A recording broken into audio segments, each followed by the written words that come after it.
Now that we've gone over some of the rules regarding movement, psychic, and the shooting phase, we can finally enter our next part of the game, the assault phase. The assault phase, like the shooting phase, is started by selecting a unit. Once that unit is selected, select the unit you want to charge into, and then roll 2d6 to determine the distance the unit will cover. During this time, the enemy gets to initiate Overwatch, where they get to fire all their ranged weapons, following regular restrictions, with the added caveat that they can only hit on an unmodified roll of a 6. After that, you make your charge depending on the distance that you rolled. If you succeed, move your unit the corresponding distance until you are within 1 inch of the enemy, which is often base-to-base contact. However, if you fail to charge, you remain where you are. If you make it in, you get to fight with all charging units being allowed to attack first, with units being within 1 inch of an enemy model, or 1 inch of a model in contact of the enemy being able to fight. And if you haven't made it into close combat still, you can pile your units an additional 3 inches if necessary, though this also applies to the side that has been charged. Next, choose who you're going to attack with and check your attack profile to determine how many melee attacks you have. In the case of the Chaos Space Marine, they have 1 attack, though special rules give them an additional attack on the charge. Similar to shooting, their weapon skill is 3+, which determines the numbers that they hit on when you roll your die. Now, use your model's strength and or special rules on their weapons to determine the amount of wounds that are inflicted on the unit, and then the unit must make saving throws. After that, remove models that are killed. If there are survivors left over from the opposing side, they then get the fight following all regular rules for close combat. Continue this until all close combats are completed. Like shooting, if you have multiple melee weapons, you can attack with them, though in the case of melee, you split your attacks rather than making the number of shots that's on the weapon's profile. Here we got separate dice for the champion's power sword and his power claw. Note there is alternate activation in the assault phase, but all charging units still go first. In the image here, the Mauler Fiend charged in first, and is the first unit that gets the fight. Next, since it's the Chaos player's turn, they then select the fight with the Rhino first, that has been locked in close combat.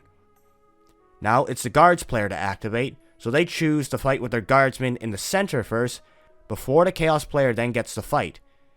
Now that the Chaos player is out of units to activate, the Guard player chooses the unit locked in combat with the Fiend, and finally, the units in combat with the Rhino, ending the fight phase.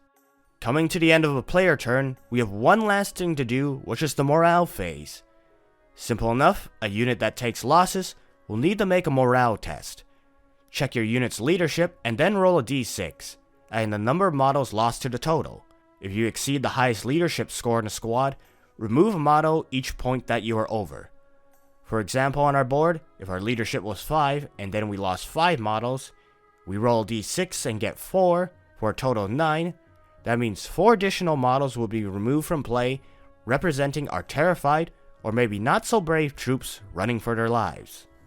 Now that we've gone through a bunch of rules for the various phases in 40k, let's go about building an army for the table. There are 2 ways to go about this. One is a system of power points. In each entry for every unit, there's a value which represents the power point value of the unit. For a squad of Chaos Space Marines, they start at 5 power points. 9 when they have 10 models, 12 for when they have 15, and 15 for when they have 20 models. However, so as long as you meet the requirement, special weapons for the units have no additional cost. We could bring a unit with either plasma guns or las cannons, and they would still have the same amount of power points. This makes building a power point force very simple, as you can bring what models you have without needing to check the point values of their weapons. However, for standard point values, we got a bit more math. We got the same unit in power points, but now we converted them over to their point values in the Chaos Space Marine Codex. The main thing you have to note is the point values of your units in the back of your book, along with any upgrades they might have. As you can see here, a Chaos Space Marine unit of 10 with no upgrades is just 130 points, but the other unit beside it being armed with 2 las cannons can come up to 180 points for a full unit, and this can change depending on the various upgrades you might take for that unit. Now I will give a very quick overview of building a battalion, which is a form of detachment. For a legal battalion, we need 2 headquarters unit and 3 troops to be legal before we can add anything else in. And that's going to look something like this. Next, we'll add our heavy support. Then we'll sprinkle in a unit of Chaos Raptors for our fast attack, and then add a Dreadnought in for our elites, which has our army looking something like this, and that gives us a legal battalion. Now this is not an optimized list, but it is an example of a legal Warhammer 40k list that you can field. Now this was just a brief overview of all the rules, but you can find the 8th edition rules online for the core game by checking out the Games Workshop website, which also contains erratas and FAQs. There are a few rules that I did not cover which you can find here, but always remember to have fun as you place your miniatures down on the table for the epic battles that will happen and hang on the balance of the dice.